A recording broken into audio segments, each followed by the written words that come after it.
to set up and it's raining. Ugh. I'm just kind of annoyed because, I mean, we're setting up outside and, I mean, we're just setting up outside. So I'm trying to figure out, I'm still yet to figure out like what to do for situations like this. I mean, they have a canopy outside, so I'm assuming we're just gonna set up there under the canopy. I'm a little flustered because I got behind a little bit. It's 3 o'clock and I'm set to set up at 3:30 and it's just me. It's looking like it's only supposed to last for the next 20 minutes. So I'm hoping by the time I get there, the rain would have stopped, will have stopped. Where am I going? Ugh. Calm down, calm down, calm down, calm down, calm down. It's raining so hard, oh my God.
Okay, so I am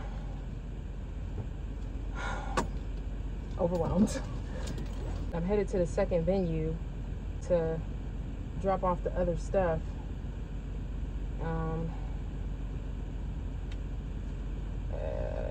It's a mouthful, honestly. It's just so much going on. Okay, I mean, everything is going well with the wedding. It's just that when people are not on time, it's a domino effect. I don't know what to do about it. It's literally, I mean, it's either do everything myself or, I mean, I don't know. I can't do everything myself. I just can't. I can't bartend, set up, bar back. I can't do it all by myself. It's a lot to manage. Right now, the hiccup is managing other people. I can't control nobody. So it's just like when people are late, if people don't read the instructions that I send, like I send a recipe prior to service, like days in advance, so people can look over everything and get an idea, understanding of what's what. What I'm finding is people will claim to have experience that don't really have experience, or we have different understanding or different ideas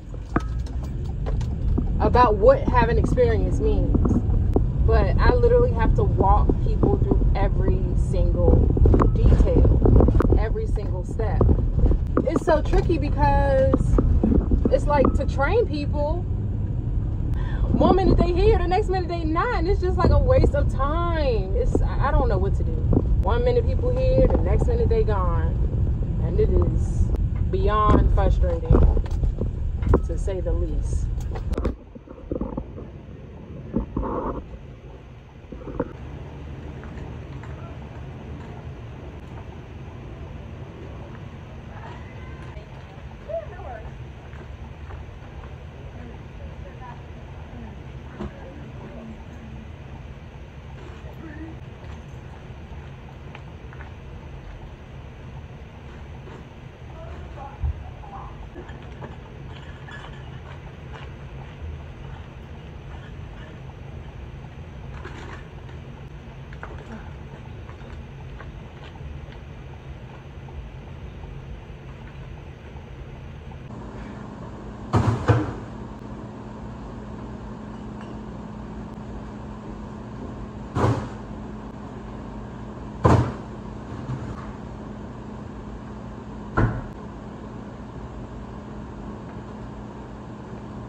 Bar, or is it just?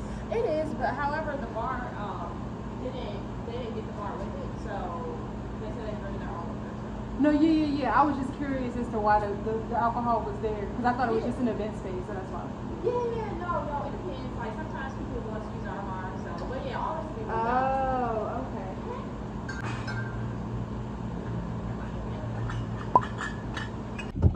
So I got the. Please tell me. Oh, I thought I had. I got that done. Brianna's gonna finish the rest of the setup because I literally cannot. I'm trying to make it back. I feel like they should be eating by now, so we should be good. It's just so much trying to just having an aesthetic, having a standard, and all these different things. I'm just trying to do all this stuff by myself. This ain't gonna work, bro. Every time I do this, I just be like, it's not gonna work. I put myself through this every time. This shit is crazy. And then because of the area that everything is in, we in East Atlanta Village on a Saturday night, and by the time I come back to break everything down, it's gonna be super hectic. I don't know where I'm gonna park, we're gonna see, but it's gonna be pretty crowded when I circle back around here later. They'll be partying until midnight. The wedding breaks down at 11, so I'll break down the wedding and then I'll be back here just at midnight. I should be to break down the birthday party. That venue a little oh my god, I need some food in my chest. I need to calm down. I need to calm down. The problem lies in the fact that I am such a perfectionist. Like I just be afraid of anything going wrong when I'm not there, or just whatever. Stuff getting messy, because there's been times where, you know, I've trusted people to manage my business, to manage the events and stuff, and they're not managing it and doing it to the standard, to my standard. So it just makes it. Am I going this way? I guess so. We're gonna see. Yeah, people are not living up to the standard. Like I don't know what to do about it. So it's just like me constantly figuring it out. Oh, it's literally right here. I just pulled up on it by accident. That's hilarious. Oh, of course somebody took my fucking spot. Ooh, but I got another one. Look at God. Praise him. Praise him. Is somebody behind me? I gotta go this way. I gotta park right here, sure. I mean, I looked it up before taking the booking, but I didn't know it was this close. I guess. Oh no, I got my spot right back. Look at me talking shit for no reason. Come on, baby, get it together. But yeah, I'm about to figure something out. I don't know what, but back at the party. Let's get it.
Broke down in the pouring down rain. Made it to venue number 2. I'm well ahead of schedule, so it's only 11:13. Scheduled to do a breakdown 11:30, and then they're scheduled to finish until 12. So I'm probably gonna go inside, help Brianna out, start packing up so we can walk right out the door at 12 o'clock. I got 45 minutes and I have to pee. So let me go do that.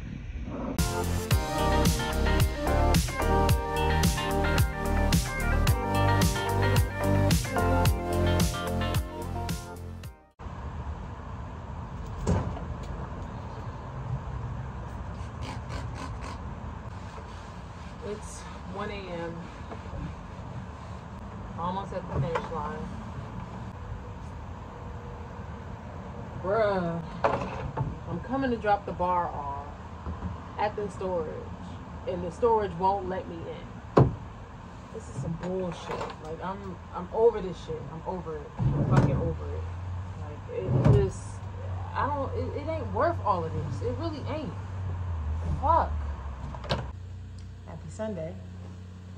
Literally the next morning is 8 a.m. I woke up hitting the ground running because I realized I overslept. I was like, oh snap. So I got up to take the bar back. I got a close out yesterday, just budget wise. I feel like I went over budget. I'm hoping that I didn't go fully over budget, like a lot over budget. But yesterday went well. The wedding, love the drinks. The second party I just wasn't at, but the tequila, it went first. They actually did drink a lot of the gin cocktail. They loved that, not the elderflower. They loved perfect timing. They loved the perfect timing. And of course the Picante Classico. And then the paper plane was like a eh. So I'm not going to even, worry about that cocktail anymore. I mean, ultimately it does depend on the group and it depends on the people, but it wasn't really worth all the effort to do that cocktail like that. All them little planes that I folded and all of that, I don't feel like it was worth it. It was cute. It was a cute outcome, but it ends there.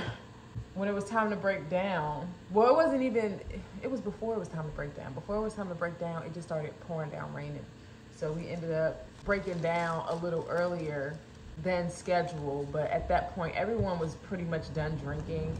Like they weren't, this was one of the very, very few weddings to where the wedding guests weren't doing the most. Like they drank what I can consider as responsibly. They weren't trying to like overindulge and just do the most. Like they were, no, very mindful drinkers. They weren't getting toe up and knocking shit over and all of that. Like a lot of weddings, like that's what is happening, despite the fact that I am a mindful server and I make sure that all the bartenders are serving responsibly. But I mean, it is only so much that, you know, you can do. But I think that because a lot of them were helping, a lot of the family and friends were helping with the setup, with the management of food, with just everything overall to make their day special. A lot of them weren't drinking because they had responsibilities. I guess it's safe to say that that's a determining factor, that, you know, if family and friends are helping, they're less likely to drink as much in comparison to weddings or events where there's a planner and where there's catering staff and bar. So a lot of the weddings that we do, they have staff on hand with catering, bar, and planner management. Broke down the bar, didn't even bother wrapping it, couldn't wrap it. It was just pouring down raining. It was one of those like it was everybody trying to get everything out of the rain. And us breaking down the bar, I was just like, just put everything in the truck in the most organized way possible, because that's the thing that I'm finding with most bartenders. Actually, everybody but me. Where people just want to just throw stuff anywhere and just put stuff anywhere just to get it done. And I'm like, no, I need it done in an organized way. Y'all not about to leave me with all this mess to clean up by myself. I mean, I am cleaning it up alone, but I'm not about to filter through a bunch of dirt and trash and mess and spills. Like, no. Break down, put light items with light items, and break it down in an organized way. Like, I'm not playing about that. So yeah, we got everything back in the truck, and then I made it to the second venue. The second venue, they were chilling. Most of them were up. There was like a upstairs part where most of them were hanging out and dancing. Wasn't really a whole lot going on. I mean, I got there toward the end of the party, but Brianna was like, they drinking. Like she said they was drinking. Like they went through all the mix. Oh, there was, because it was in the middle of the EAV, East Atlanta Village, right smack dab and where all the bars and restaurants are, on a Saturday night, the venue, like they were having issues with people coming in from the outside trying to come in to what honestly used to be a bar. Because I remember going to the place that is now an event space. I remember going to that bar years ago when it was a bar. So people were coming in from the outside that weren't a part of the party trying to have a good time. And I don't know, I was managing bar back duties. Next thing I know, Brianna tapping me real hard and like goes around to the other side of the bar. But apparently somebody from the outside came in trying to get a drink. Brianna didn't know. She wasn't aware, like, oh, they're not a part of the private party, whatever. She just didn't know. So she went to serve them a drink, but the host, the party host, she apparently was trying to shoo them away, or she was being rude to them about the fact that it was a private party. I don't know. I don't fully know what happened, but that's what Brianna said. And I turned around in the midst of like what seemed to be an argument, but I wasn't really sure because Brianna was smiling, but the tap seemed real urgent. So I'm just like, what is going on? But so that's what happened. The two ladies from outside that weren't a part of the party came in. The host, she was apparently rude to them about the fact that it was a private party, and shit just basically hit the fan. I'm just standing there like, what's going on? Because I seen the lady put her middle finger up, and I'm like, well, Brianna doesn't seem to be in any danger, so what is the issue? Yeah, so I found out that was the issue. Yeah, that was pretty much it. We broke down, and then I went to drop off the bar last night well, early this morning. That was like 1:30 in the morning, only to learn that the storage place, oddly, I just learned this yesterday, but that the storage place doesn't allow access after a certain time. So I'm sitting there trying to get in, and I couldn't get in, and ultimately I just ended up coming home. I didn't even go to bed till 3 o'clock, and I literally woke up like just right before 7 o'clock. Something told me, I thought I set an alarm, but apparently I didn't. Yeah, that was it. I'm trying to figure out what to do about hired help. I'm not sure how other mobile bartending businesses are able to manage more than one event, or really even more than 2 events, because I'm in a stressful state, but managing 2 events on occasion, but it's still like, it's just too much. It's too much of me running around. It's too much of me like just doing everything by myself. And it's real easy for somebody on the other side to just be like, oh, just hire help. But I've tried, and I keep trying. But the thing is, this is just a lot of work. In terms of finding dependable help, nobody really wants to do everything that it takes to mobile bartend, because it's a lot of work with consideration to the income. You know, I offered somebody $30 an hour to move, haul, manage an event, still make their tip money, and then just bring everything back. They said that wasn't enough. I don't know what to do. The bartenders to just show up and bartend. So literally it's me. I mean, you guys have seen it, but for anybody that's watching this video for the first time, watching my video for the first time, it's literally, it has been me prepping, moving, hauling for the most part. I've had help here and there, set up, and then the bartenders literally show up an hour before, just in enough time for us to do a pre-shift. So that's going over the cocktails and then just going over the details of the event for that day. They come hour before, make predetermined drinks. It's not a whole lot of options to choose from. It's literally 1 to 2 or 1 to 3 signature cocktails plus beer and wine. Then there's the option for simpler options like a vodka soda, gin and tonic type of thing, just depending on what we have on hand. And that's the bartender duties. They help clean up at the ends in an organized way, but that's it. That's all they do. I pay them $20 an hour. Now it's $20 an hour plus tip. And I say now because before, you know, I made it to where the tip was included. I would charge the client up front to where the tip was included, but I've seesawed with this for quite some time. Once upon a time, I had it to where it was an option to whether or not the client wanted the tip included versus a tip jar. Then I went from, okay, we're not doing a tip jar thing. We're just gonna go with making sure that the tip is automatically included to make sure that bartenders are essentially getting what they deserve income-wise. But with that, it shown to be problematic because the bartenders that I was using, I feel like they just got too comfortable with the guaranteed money. So they were doing things like showing up late, not engaging with guests, and just being real dry and honestly not representing my business the way that I want it represented. And they were just coming in, just doing whatever. Switched it back to, you know what, okay, now you gotta earn the tip money because a tip is extra. It's not, I don't know the word for it. I'm trying to think of the word for it. I'm just drawing a blank. But they basically just walk into the door like, I'm still trying to think of the word. I don't know. I'm drawing a real blank on me trying to find a word for how these bartenders would be acting in regard to the tip. It's gonna come to me. I don't know when, but it's gonna come to me sometime today. I just didn't like the way that a lot of these bartenders were going about things.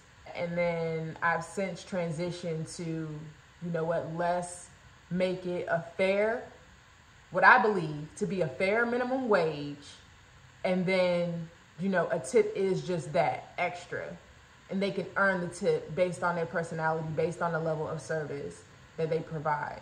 So my idea of fair is what I believe to be $20 an hour. So right now, the bartenders are $20 an hour from the time that they arrive, 1 hour prior to service to set up, or 1 hour prior to service to do pre-shift, and then all the way through to the breakdown. That's usually a 6 to 7 hour shift. And yeah, and then they earn tip money. And the great thing about, you know, Milk and Honey clients, the host and their guests, is that they tip. You know, they're always appreciative and looking forward to having a good time. And like I said, they tip. Yeah, I mean, $20 an hour plus tip. To show up and make some drinks, when that's literally all that they're doing, it's not any planning or management or anything like that. And that's the part that I'm kind of struggling with, because, you know, I do all of this stuff myself and I really do need help on the back end. But the income ratio is just, it's tricky. It's tricky. It's easy to do this with a partner, with a spouse or a best friend, when you're both starting from scratch. I mean, I don't truly know, because I've never had the experience, but oh my God, what's today? So much to keep up with. I'm just realizing that I'm late on something. Damn, I literally just forgot. What was I saying? Oh yeah, just the help in general. People are not wanting to help on the back end. People want the easy money. I don't know how to get help on the back end. This gig work makes it tricky because everything's so sporadic. All in all, it's just really tricky trying to maintain full-time help with very unexpected business. Like, I don't know how to get, like, I'm trying to figure out, I mean, I don't know. Maybe somebody knows something that I don't know, but it's me trying to gauge and figure out what to expect in terms of these events, in terms of bookings. Like, I have certain ideas and understandings about what to expect in terms of the busy months and the slow months. You know, I can gauge there, but I don't know, like, literally out of nowhere, I'll have somebody book for a Tuesday. And I'm just like, okay. So it's just a lot of maneuvering through stuff. It's a lot of going with the flow, rolling with the punches.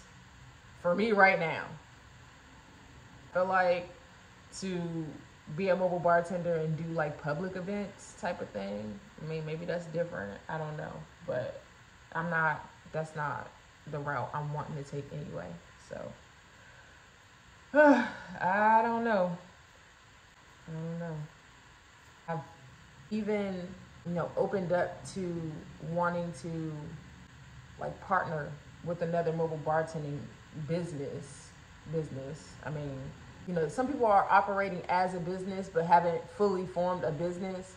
And for me, and this could maybe be helpful for anybody that's watching and maybe going through something similar and looking for extra help, but I think that it could be beneficial to just partner with somebody that also has started a mobile bartending business. And I say that because they're willing to live through the discomfort and the uncertainty of the mobile bartending business. That's the difference between the mobile bartending owners and then the mobile bartenders that just kind of, you know, help as needed. Like, this business is not for everybody. It's just not. It takes a real certain type of person to be able to operate a mobile bartending business, to do it full time, and honestly, to be an entrepreneur in general. Is a significant level of uncertainty and discomfort that one must be willing, open, and brave enough to live through. It's real easy for somebody that's been a bartender that goes to a bar, an establishment, with the certainty, with the routine of this is what I do every day type of thing. But to be a mobile bartender, it's a whole nother ball game. And I be coming across these experienced bartenders that they can't really live up to what mobile bartending really is. Not really. But yeah, that's what I was saying. It's me opening up to and wanting to partner with other mobile bartenders, or those who have or wanting to start their own mobile bartending business. But what a lot of people are not understanding is you do not get paid for every single thing you do. And that's just entrepreneurial life in general. A lot of what I'm doing is for free. It is. It's for free. Or I'll say this, I'm not what you would classify as making an immediate return on my investment. This is definitely a marathon. It takes a lot of practice, it takes a lot of effort, diligence, and consistency to see the result over time. That's what makes it different. A lot of these bartenders, they just want to make money. They want to make money. This ain't for people that just want to be bartenders. And that's why I'm finding, I guess, that's why it's not working for me. It's like I'm just finding myself just always irritated by people because it's me doing all the work and them just coming in and reaping the benefit, the cash benefit, profit up front. Well, I'm still trucking along, trying to do everything in my power to make something sustainable and just a business. Everything that people come on this side to do, they get paid to do. I see money later down the line, and it's usually just enough to get by. Though I'm grateful for the things that have come with it that money can't buy, like the fact that I'm able to do this and keep figuring it out, it does really just become exhausting. It's exhausting. So yeah, that's just what I'm going through right now. Mobile bartender life. Entrepreneur life. My body. The aches and the pains. And people will give advice. Oh, you should stretch. Oh, you should do this. I literally run 1.5 miles every morning. And I do yoga. Like,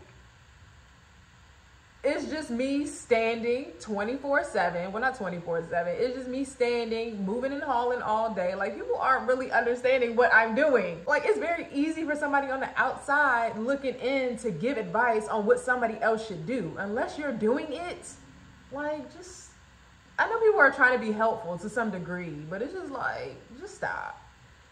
People are just not seeing that I'm lifting these bars by myself. They're not seeing that, I'm up at 5 a.m. They're not seeing that I'm a single parent. They're not seeing any of this stuff. Oh, you should do this. You should do that. It's just like, anyway, if you found this video helpful, give it a thumbs up. If you can appreciate all the effort that I put into this, give it a thumbs up. If you are a mobile bartender riding the struggle bus, give this video a thumbs up. If you can feel anything that I'm saying, give this video a thumbs up. Anyway, let me close out yesterday. I need to figure out how much money I actually spent. And get ready for the upcoming week. Yay.